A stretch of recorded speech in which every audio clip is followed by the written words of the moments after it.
When I was 8 years old, a log truck driver told me and my father about the tracks up Bluff Creek that started the Bigfoot craze. He was my father's best friend. This was in 1958. He said this thing carried 50-gallon drums of oil to the edge of the landing and threw them off. He said you could see where they hit down on the side of the hill. He had no idea of Bigfoot at the time. Rumor was it was some crazy huge Indian. Always wished I could have questioned him about this before he passed. I hunt about 4 months of the year and I don't get out as much as I like. However, I've seen them twice, about 10 years apart. Saw an adult 30 years ago that was brownish black that crossed a fire break up the hill from my tree stand about 100 yards away. 10 years later, saw 2 juveniles in almost the same spot running on all fours. Older now and I don't hunt that area, now need easier terrain. Plus not in a hurry to encounter them again. They still haunt my dreams to this day. I live in a pretty rural area, and I've seen one several mornings in a row for about 2 months. It was like clockwork. Started yelling about 5 a.m. Could see him darting across the road towards the river. We measured the tree where it was crossing, and it was every bit of 11 feet tall. 1965, Redfish Lake, Idaho. 2 Bigfoot chased my brother all the way from Bench Lake to the campground at Redfish, then trashed the campground. The locals got mad at my brother. We don't go up there, and they don't come down here, we're told. We left the next day. Have a buddy that swears one hunted him as a kid in the swamps of Jersey. In 1967, he was hunting starlings that were coming to a roost. His buddy had a gun, a .22 pellet gun, when he turned around to see a 6-foot tall, what he thought was a big black guy, huge arms and chest, no neck with protruding eyebrows.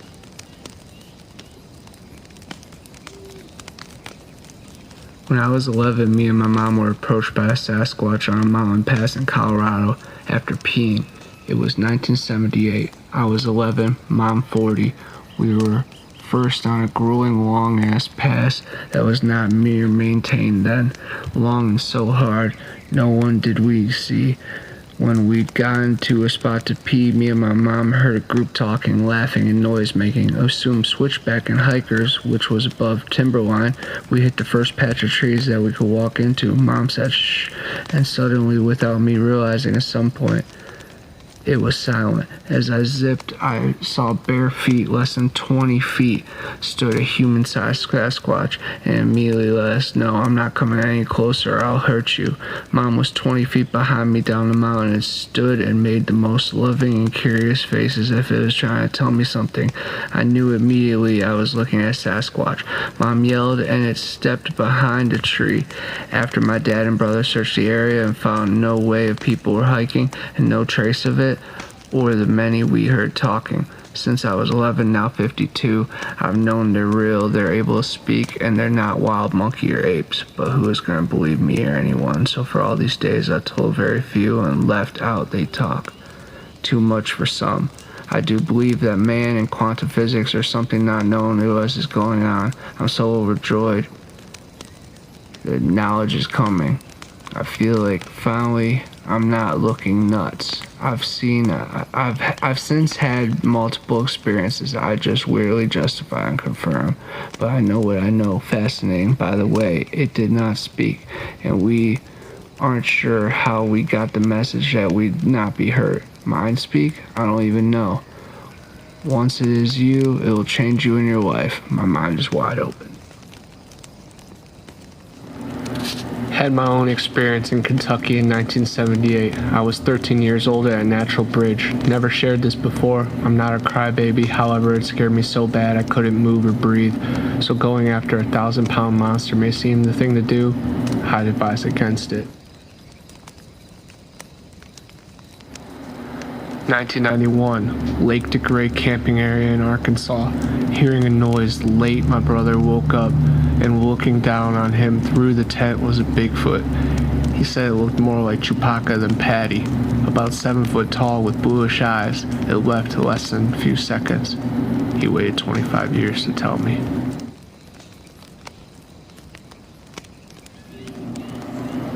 I had an encounter in 2014, and this creature made a deep growl that I could not move. I froze in my tracks. The only thing that came to mind is I was going to die. I've never been so scared in my life. It was approximately 100 feet from me. It turned and ran through brush and trees that humans would have difficulty walking through. I will never forget that moment.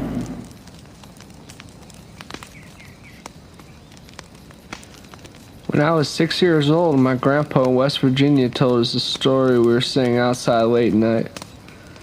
You could see way up to the tops of the hills. He said he was up on the side of the hill plowing with the horses. The field was swooped upward and the hill to the side was wooded. The horses began to start jumping a little, and then all of a sudden this big hairy beast came out of the woods and ran alongside the horses about a few feet away and then lumbered back up into the woods. He said it ran upright like a man, slightly slumped over a little. He said it was hairy all over. He said after it went into the woods, he didn't see it anymore. That was back in 1958 when he told us, but I can't remember when he said he saw it. I'll have to ask my oldest brother. He might remember. I mentioned it to my uncle about 4 or 5 years ago. He said to me, "You can remember him telling me about that?" My uncle wasn't there, but he told us about it, so he must have told him about it as well. Back then, I never heard of Bigfoot. Around here, nobody ever mentioned anything about a Bigfoot. My grandpa didn't call it a Bigfoot or a Sasquatch. All he said, it was a big hairy beast that ran upright like a man, slumped over, and ran back into the woods. Check out the story on the Adina India mounds in the Ohio River Valley. Before the Smithsonian, independent archaeologists were excavating giant remains from those mounds. I live a stone's throw from one. Some of them were 8 feet tall. They didn't even have a fully human bone structure. You can literally find hundreds of these counts being dug up. Fast forward to the formation of Smithsonian, they took over all these digs, confiscated all the remains, and rewrote history of the Adina burial grounds. After studying Sasquatch, I think we know why. If I had to guess, the giant remains were Nephilim, human mixed with fallen ones, and Sasquatch's Nephilim combo of beast and fallen ones. Just my best guess.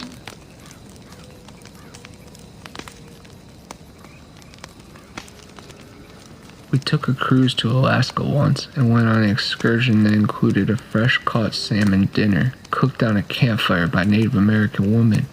After she emotionally delivered her required script for what must have been the 1,000th time, we were all just standing around waiting for the bus to pick us up. I asked her if she had any encounters with Sasquatch. For the first time in 2 hours we had been there, her eyes lit up, and she enthusiastically answered yes. Not personally, but her father has seen one once, and she told me the exact spot and all the details. She said the elders always told them to treat the Sasquatch with respect and leave them in peace if they ever came upon one, which was rare even for Native Americans. Albert Ostman was abducted in 1924 by a large male Sasquatch in the Toba Inlet. When he was held for 6 days, he had witnessed the behavior of a large male, a female, and a boy and girl of this couple. He seen their beds they slept on under the rock overhang. They were made of strips of woven cedar bark. The exciting part of Sasquatch ancient people existing is that it's already right in front of our eyes.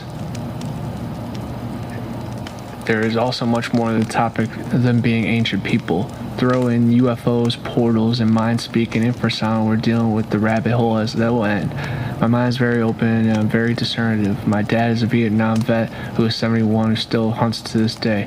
He and 2 of his friends that were also drafted into Vietnam seen a Sasquatch in Rhinelander, Wisconsin in the late 60s. I myself lived in Oregon and Washington for 20 years and had a dozen experiences with the Sasquatch. If you're in denial, you're an idiot that eats too much Jack Link's beef jerky. It's time to wake up, people. You're not that special. There are ancient ones in the billions of acres where people are barely in. If people do venture into those billions of acres, they stay on trail. Do you think these creatures use the trails? Hell no. All my experiences were off the beaten path, and they are mainly nocturnal. Word to the unwise, wake the F up. I live in East Tennessee foothills to Appalachian Mountains and know a couple old-timers that have seen these things. Neither person knew each other and locations were about 50 miles apart as the crow flies and 20 years between, but both said animal was on two legs and a dirty white color. Neither of the witnesses called it Bigfoot, just described it what they seen as a huge hairy ape or man. Events took place in the late 50s and early 70s. Interesting to think about what may be out there.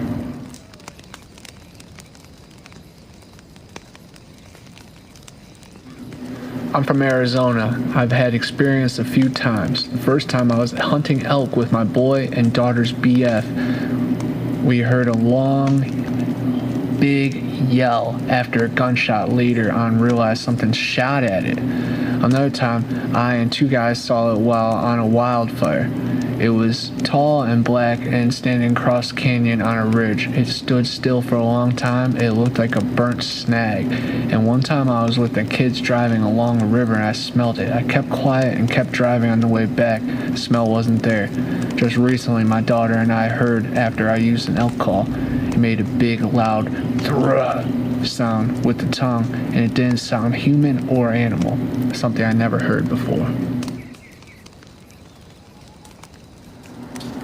I live in northwest Arkansas and I hear that southeast Oklahoma is thick with apes. I had a friend that saw an orangutan-colored one walking in the rain one morning while preparing for a bus route. I believe this young man. Mountain lions have now reached our large population of Fayetteville area. We saw one on July 5th, 1 mile east of I-49. My mom has a Squatch story concerning their farm on the Arkansas River during her childhood. Her mom hid them in the closet one evening when she was about 10. They heard growling, angry, being passed from the farm in the direction of the river. My grandmom had a gun, and they waited until it passed. Granddad was gone that day.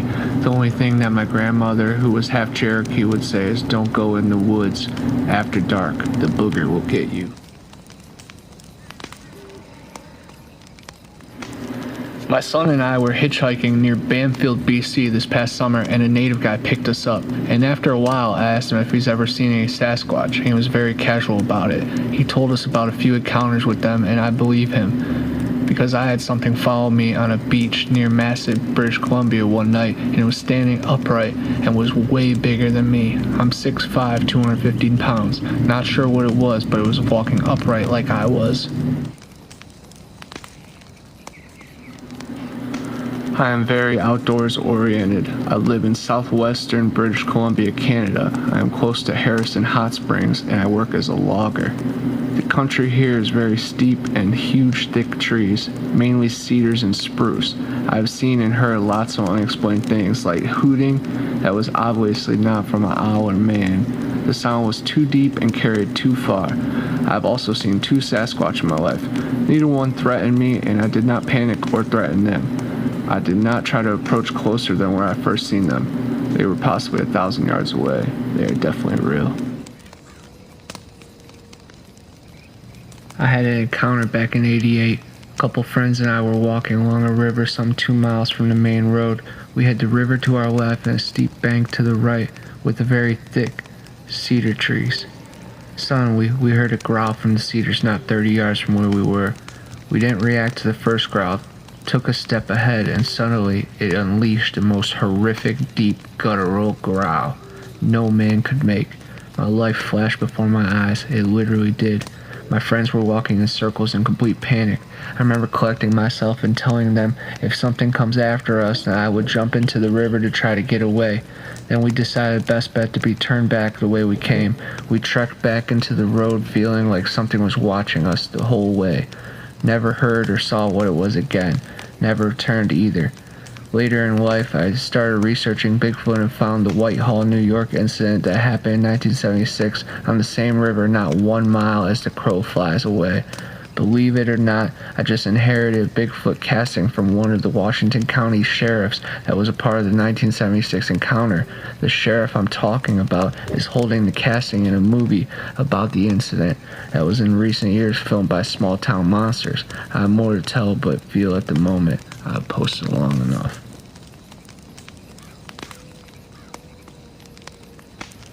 I grew up very poor in a small trailer, and our nearest neighbors were 1 mile each direction, 10 to 15 miles after them. I recall I would get pebbles thrown at me gently, as though they were being dropped from above. Now, the only thing above me for miles would be an airliner. I also recall things going missing, then reappearing places where they would not go unnoticed. I also recall felt like I was being stared at. Our neighbors would say they'd find altars being built on their land by devil worshippers. They would consist of cedar logs being made up like a teepee. We would find them occasionally. I never seen one, but did see footprints, with being in the desert made no sense. The sand would get extremely hot.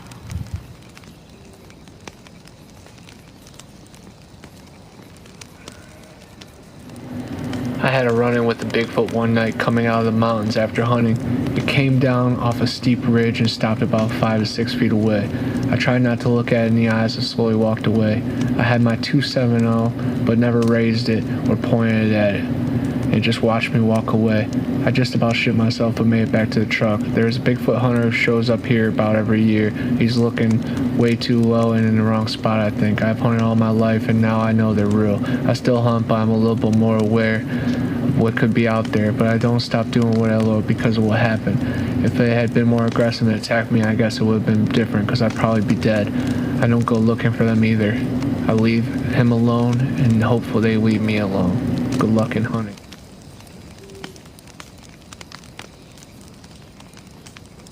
Just want to put this out there and get this off my chest. When I was younger, around the age of 8 to 12, I'm pretty sure I had some kind of encounters with these beings while on fishing trips with my family. While on the banks of fishing, I would hear loud wood knocks in the woods all the time. Once walking along the banks looking for a place to fish, a huge log was thrown and landed in the river up ahead of me. At the time, being a kid, I didn't think much of it, but thinking back on the times that this happened, wood knocks has me thinking. I did not actually see anything to confirm it was being, and I did not know what it was about these beings. I just wanted to tell someone my story. Friends of mine also had large logs and rocks thrown at their campfire in the middle of the night in the middle of nowhere, which can't be explained as no one around them for 100 miles.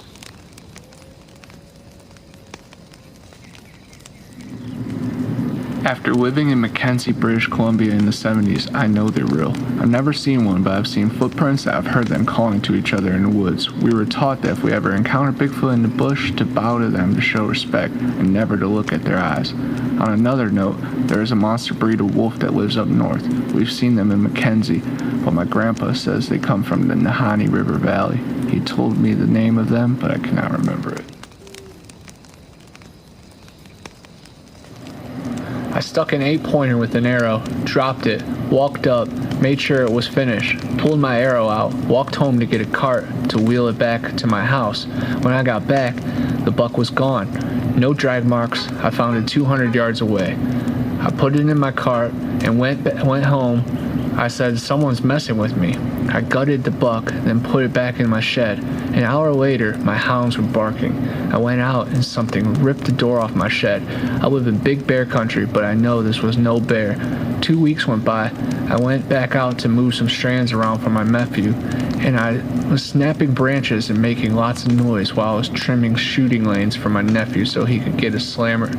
Slammer, whitetail, something came up behind me and slapped me in the side of my face, leaving 4 what looked like giant finger marks with fingernail slices in my face.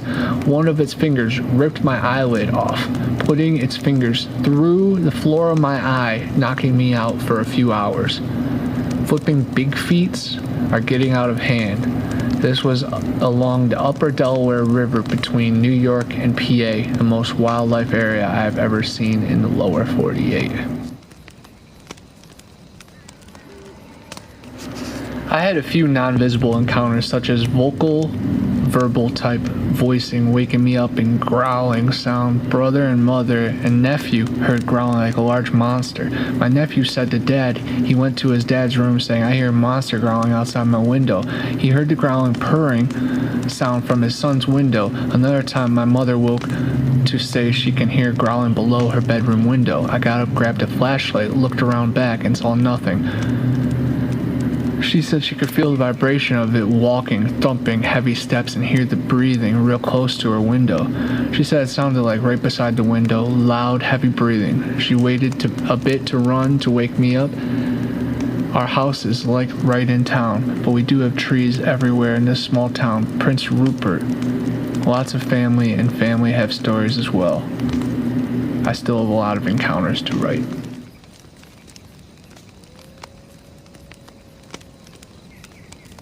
I may have heard a Bigfoot tonight while walking my dog. It was two loud, strange shrieks, one right after the other. I've only heard them before in some claimed Bigfoot recordings.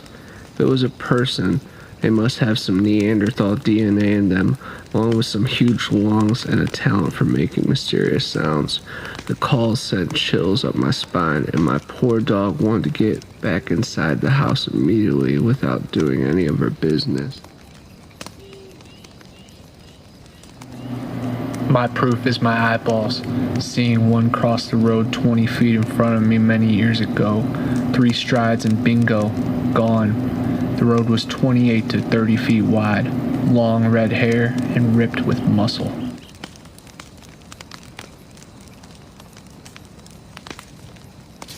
In my dreams, I see them moving high up in the sequoias. I could see these weird cocoon-like baskets way up in the tops of these 300-foot trees. I think it's where they put their dead. I don't see any of them. I just feel them watching me, and I hear them all around and above me, and I know I've gone too deep into the forest, and I spend the rest of these dreams trying to hike out double time, knowing they are following me and they want me gone. It's like I've seen a secret, and I'd best forget about it.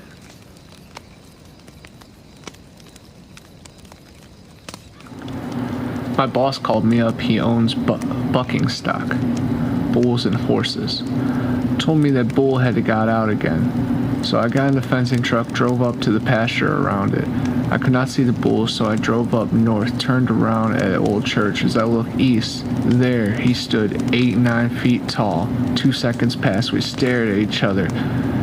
Next 3 seconds was the big, ugly effer, turned down and walked into the tree line down into the old collie. Scared the shit out of me. I felt like I was not supposed to see him, but I did. Yeah, had messed up in the head so much that I got a clean shaven cut of my facial hair. Been growing 2 years, and it was long cut off my hair too. Yeah, as a cowboy, it ruined it for me too. That was 7/24/2019. Yeah, a week ago.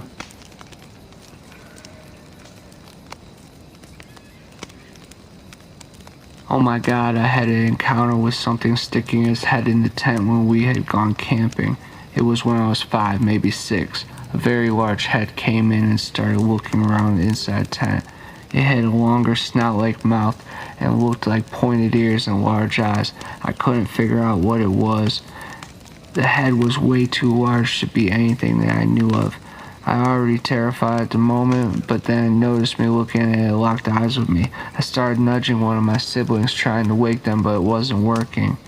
Then the animal started to come further in at me, so I panicked and started screaming. Whatever it was took off, and my siblings all woke up and startled. And my parents came to the tent from theirs to see what was wrong. I told them what happened and that it was was told that it was nothing, and I imagined it to go to sleep. I couldn't sleep the whole darn night. Thankfully, nothing else happened, but the experience made me scared to be even my own house in the dark, let alone outside. I still have issues with it, and it's been 19 years.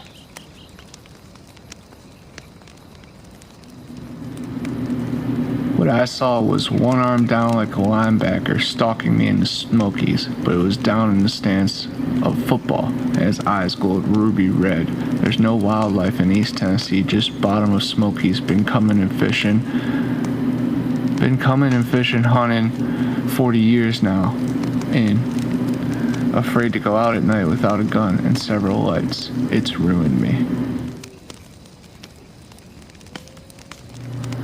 I live in southwest Michigan, and I had one follow me near South Haven, Michigan, but more southeast as it snapped branches and trees all the way back to the house, and it was a long walk, maybe a few miles, and the entire time I was looking for protection, but I couldn't find anything but a rotten stick, and it broke 3 times squeezing so tightly. I've never seen it, I just heard it walking with me and breaking everything in its path. I've heard the yells while camping in the Adirondacks. I think my father saw one in Pine Barrens, New Jersey. He thought it was just a naked man, but I think it was possibly a Sasquatch. Unfortunately, he passed before I learned about them. My ex-husband is a land surveyor. He was several miles deep in the Adirondacks, and I believe he had an experience. He didn't see it, but he smelled it. His buddy took off, and he said he was instantly in fear. He's not a guy who frightens easily. He thought it was a bear, but after looking into this a little more, he wonders.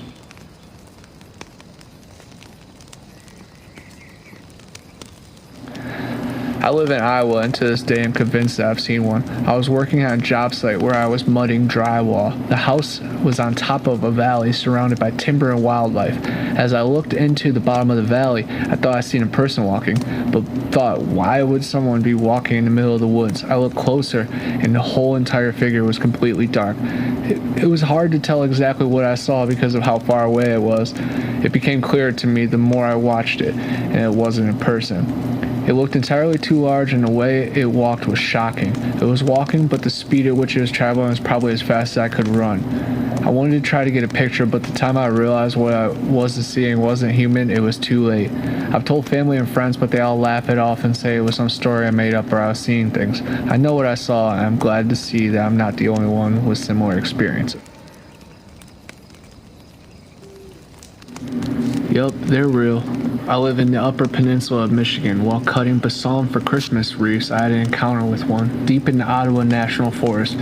Mind you, when I cut balsam, I camp out for 2 or 3 months in a tent, going home every once in a while to wash and retrieve supplies. That was my last day out.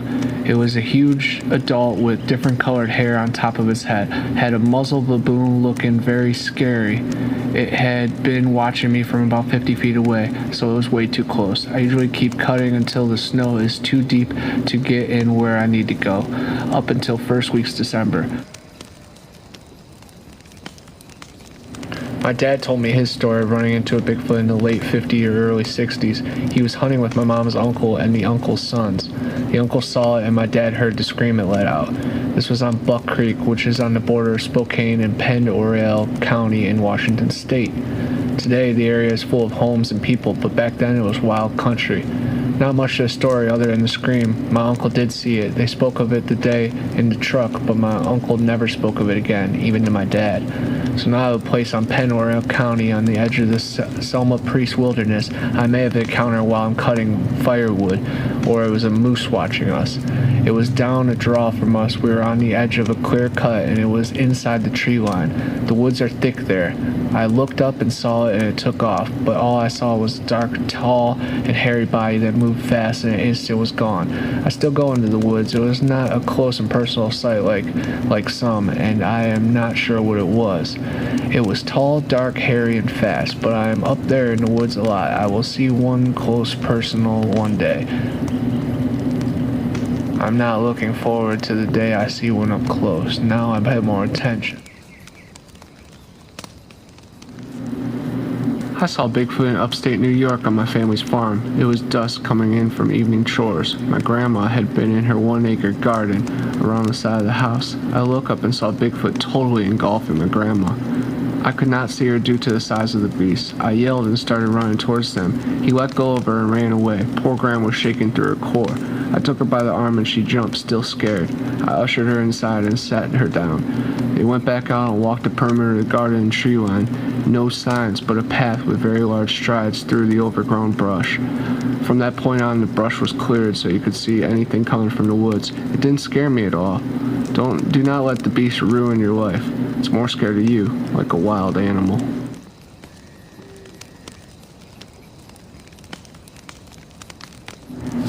My daughter and son-in-law won't go into my elk spot. The whistling got them scared.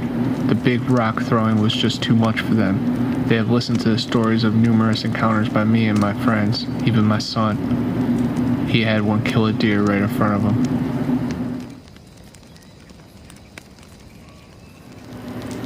I think one left me half a rabbit.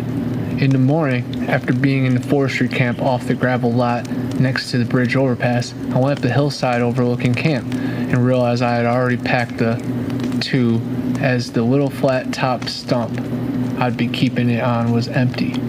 So by the time I get back up there, my teeth are floating. So once emptied, I go on to put the TP on the stump, and there's a real half of our camp rabbit laying on it. No blood, smell, and it was not warm nor cold. So I think that some animal is sharing. It had already packed, so I thought those seemed like lucky rabbits' feet there. So I took it into camp, removed the feet, and returned the good parts back up to the stump. Always thought a wolf or a cat could create clean separation like that. However, twisting would do that easily. On the river down there, even though you're almost under highway, you cannot hear the road at all. Also, at first, was finding large, flat quartz cluster in the middle of the river along a natural wear. It has just been in the last year that I realized that the rabbit kept running back and forth past the campfire all evening.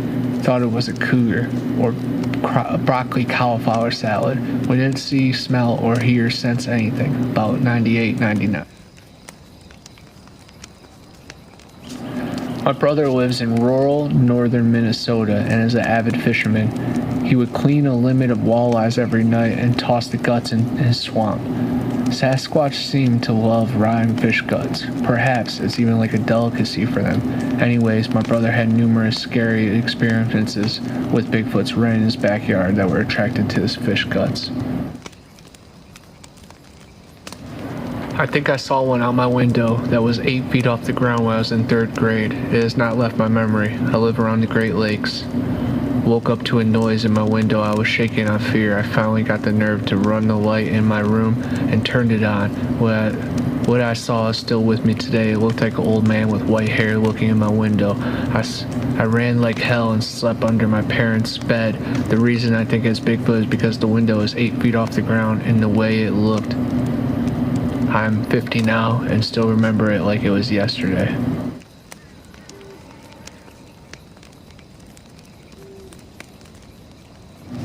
I know there's a Bigfoot where I live.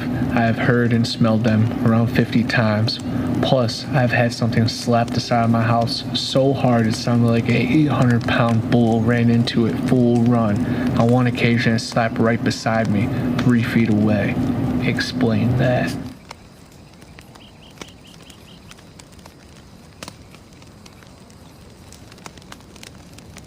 I heard a story about someone hitting an elk with their vehicle here in Montana, and when the tow truck driver came to the scene, he saw a Bigfoot pick up the elk and take off with it. I guess this happened in the eastern central part of the state.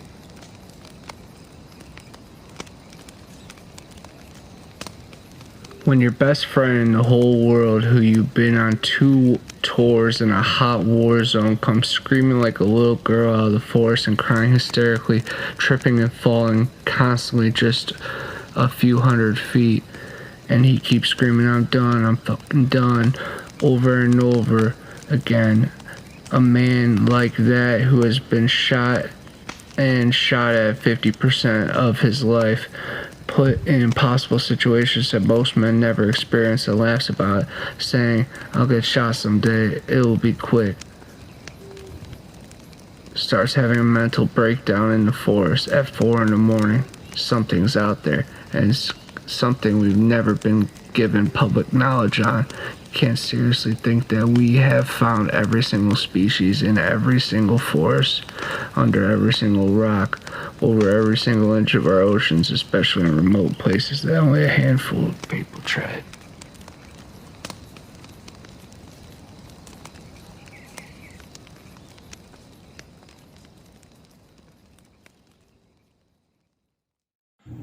Alligators.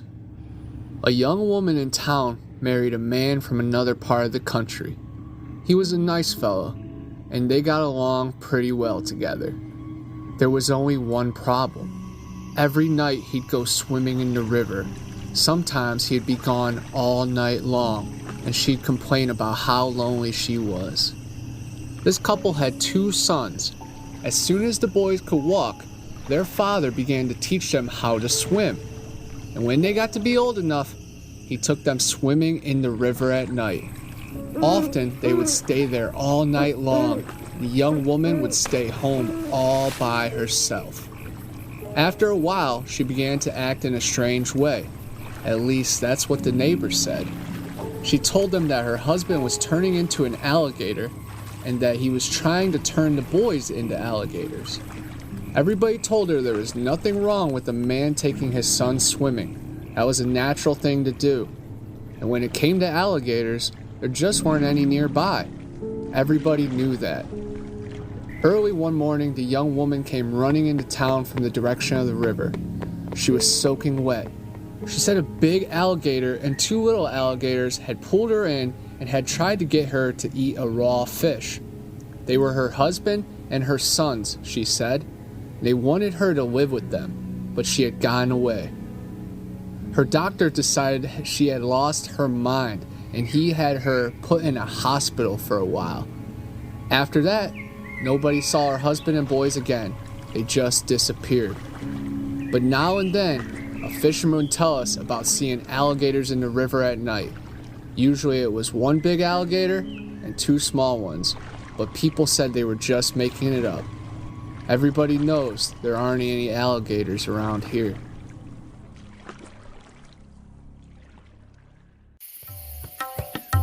Hey, I'm Connor from Bigfoot Anon, and I'm always on the hunt for the next big adventure.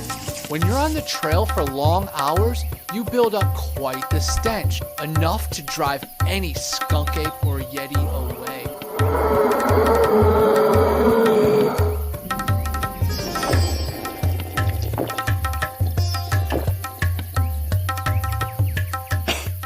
Luckily, I'm on the quest now for the solution to all my problems.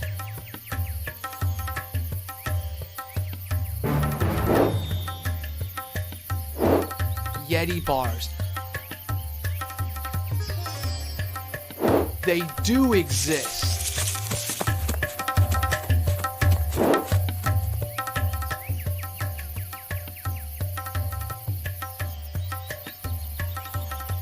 Available in tons of different scents and fragrances. Check out YetiBars.net for more and use my code BA10 for a special offer. Clean like a beast. Yeti Bars!